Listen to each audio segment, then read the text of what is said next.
Okay, so next we will show that the set B, consisting of the vectors 1, I, j, and k, is a basis for the quaternions considered as an algebraic extension of the reals. So proof. Notice that the linear combination x of 1 times 1 plus x of 2 times I plus x of 3 times j plus x of 4 times k is 0 if and only if x of I is 0 for every index I. And so the vectors 1, I, j, and k are linearly independent.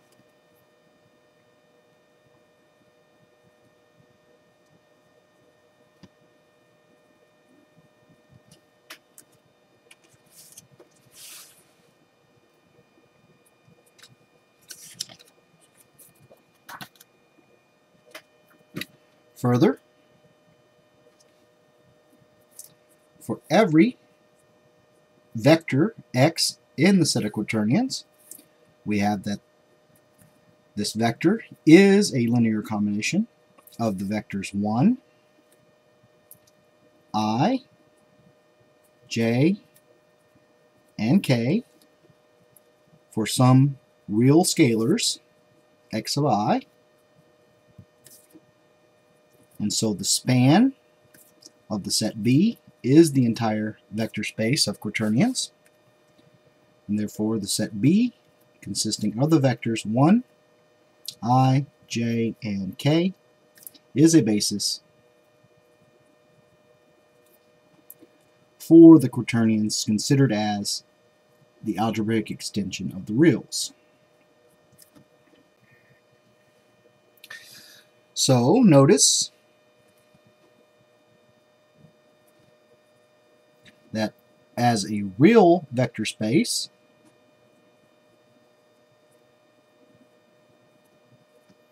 the dimension of the quaternions is 4, and so we can consider the set of quaternions as the coordinate space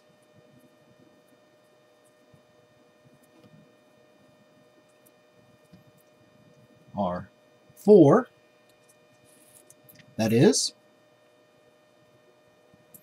the quaternions can be considered as consisting of ordered quadruples of real numbers,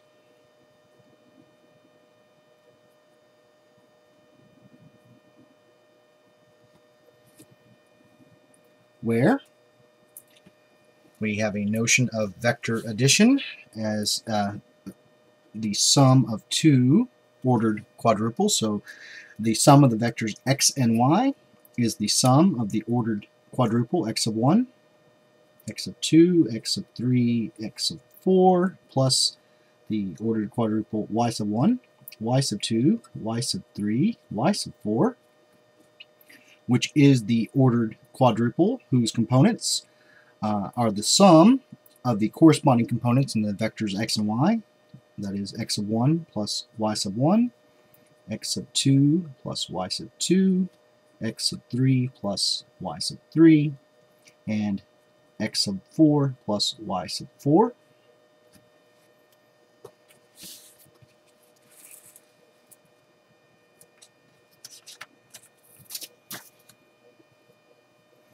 And we also have a notion of scalar multiplication. The scalar A times the vector x is the scalar A times the ordered quadruple x of 1 through x of 4, which is the ordered quadruple whose components are A times x of 1, A times x of 2, A times x of 3, and A times x of 4 for any real scalar A. And so the set B, consisting of the vectors 1, I, j, and k, is a basis for the quaternions considered as the coordinate space R4, where the vector 1 is the ordered quadruple 1, 0, 0, 0. The vector I is the ordered quadruple 0, 1, 0, 0.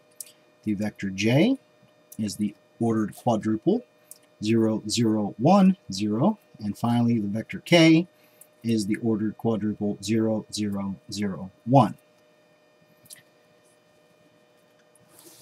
Okay, so next we will begin to consider multiplication of quaternions, and we'll start with the units I, j, and k. So consider the set of quaternions as the algebraic extension of the reals. Now recall that the fundamental equation relating these units is that I squared is the same as j squared, which is the same as k squared, which is the same as I times j times k, which is negative 1. And so starting with this equation, I times j times k is negative 1. We can multiply on the left on both sides by the unit I, so that we have I squared times j times k is negative I. I squared is negative 1, so we have negative j times k is negative I, or simply j times k is I. Now we can also start with this equation and multiply on the right on both sides by the unit k, so that we have I times j times k squared is negative k. K squared once again is negative 1, so we have negative I times j is equal to negative k, or simply I times j is equal to k. So we'll call this equation 1, and we'll call this equation 2. So from equation 1, we have that I is equal to j times k. We can multiply on both sides by the unit j, so that we have j times I is j squared times k, which is negative k. And we'll call this equation 3. Now starting with this same equation, I equals j times k, we can multiply on both sides on the right by the unit k, so that we have I times k is j times k squared, which is negative j. And so from equation 3,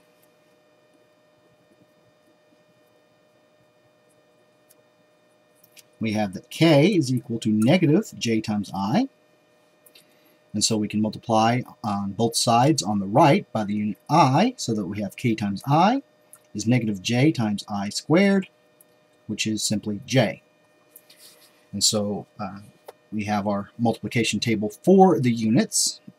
I squared is negative 1, I times j is k, I times k is negative j,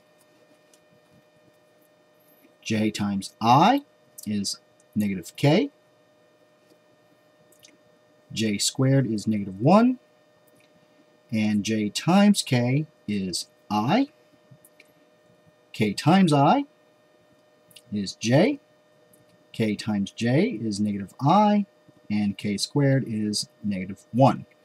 So using what we know for multiplication of the units, we can now expand on this.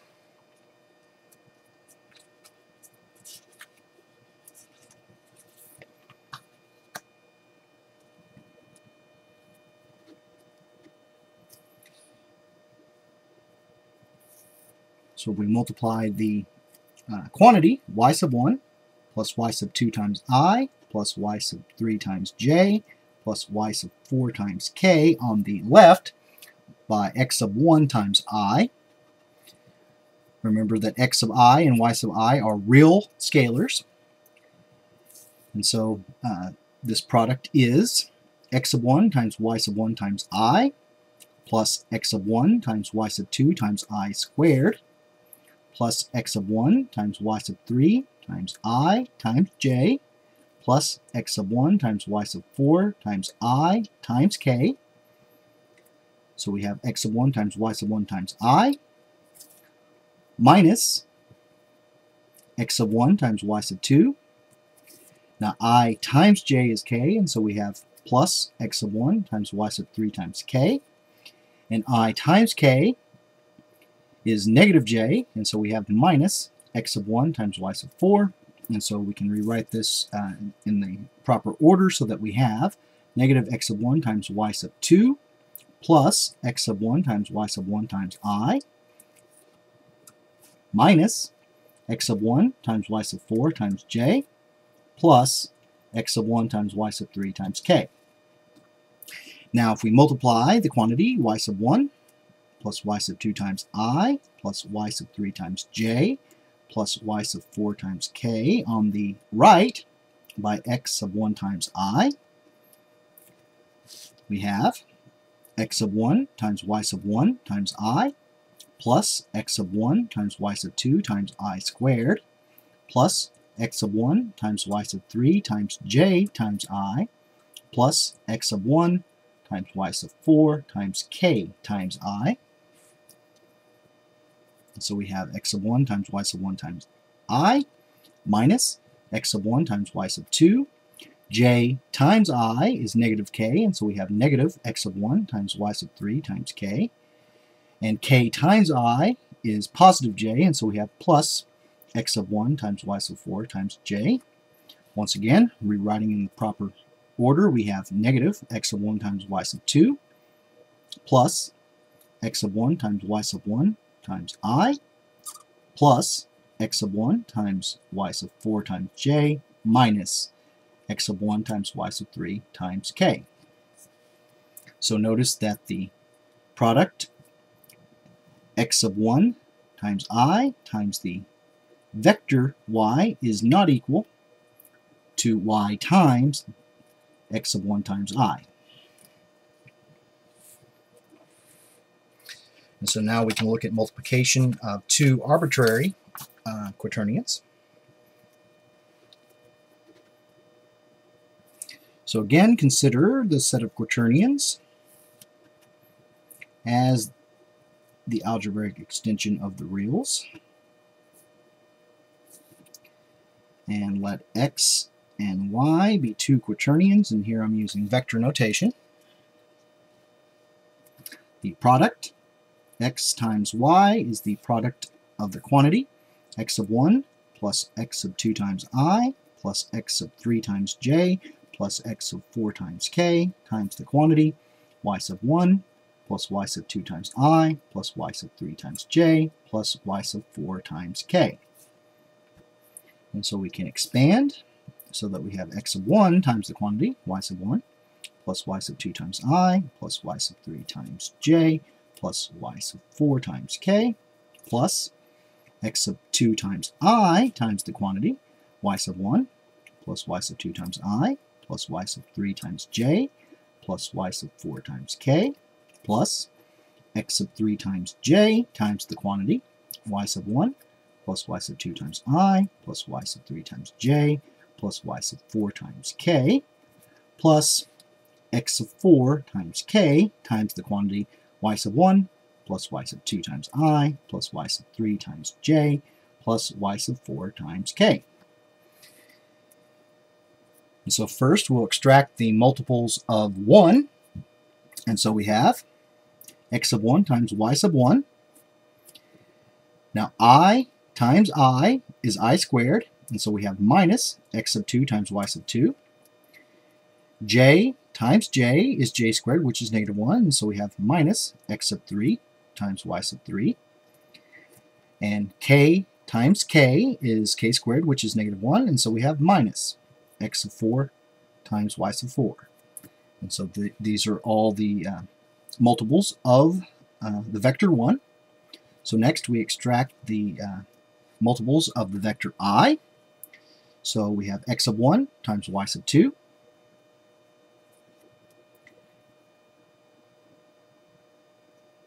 And from the second sum or product, we have x sub 2 times y sub 1.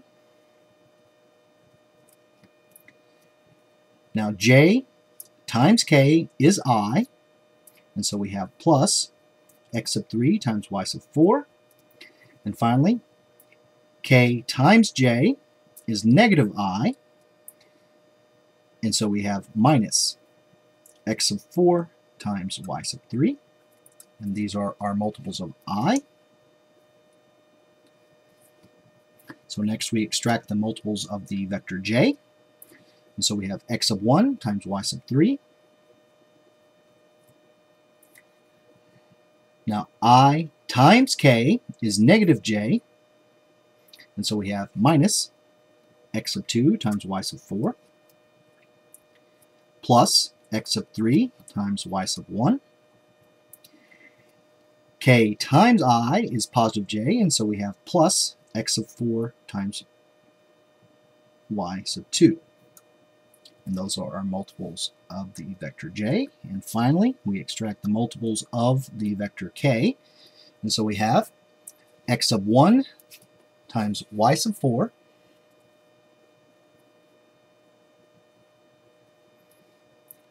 I times j is k, and so we have x sub 2 times y sub 3.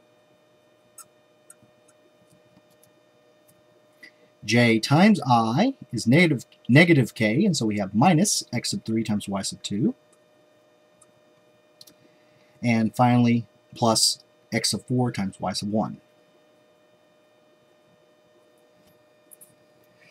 Now we can define multiplication of the quaternions considered as the coordinate space R4 by insisting that the product of the two ordered quadruples be the ordered quadruple whose components are precisely these sums. This is a very tedious way to perform multiplication. In the next lecture, we will look at a much more efficient way of multiplying quaternions. But the key thing to notice at this point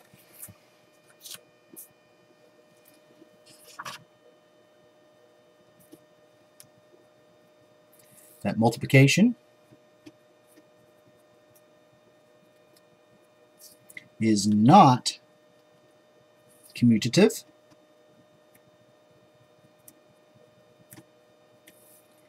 over the set of quaternions.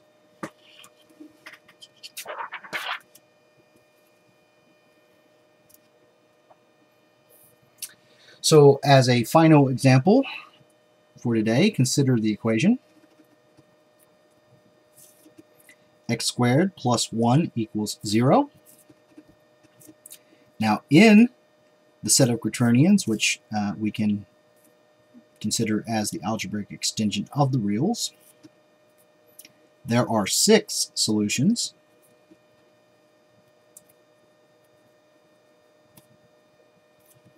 Namely, plus or minus I, plus or minus j, plus or minus k. In the field of complex numbers, which we can consider as the algebraic extension of the reals, there are 2 solutions. Namely, plus or minus I. And in the field of real numbers, there are no solutions.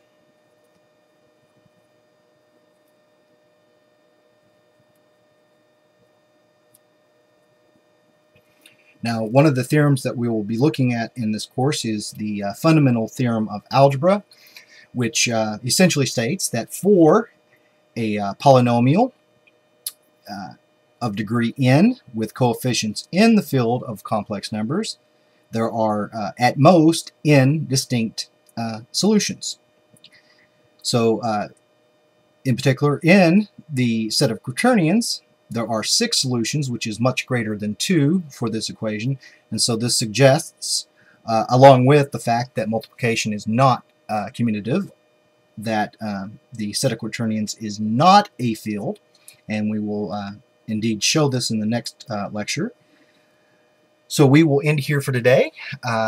Hope you have enjoyed the 14th lecture. Thanks for watching.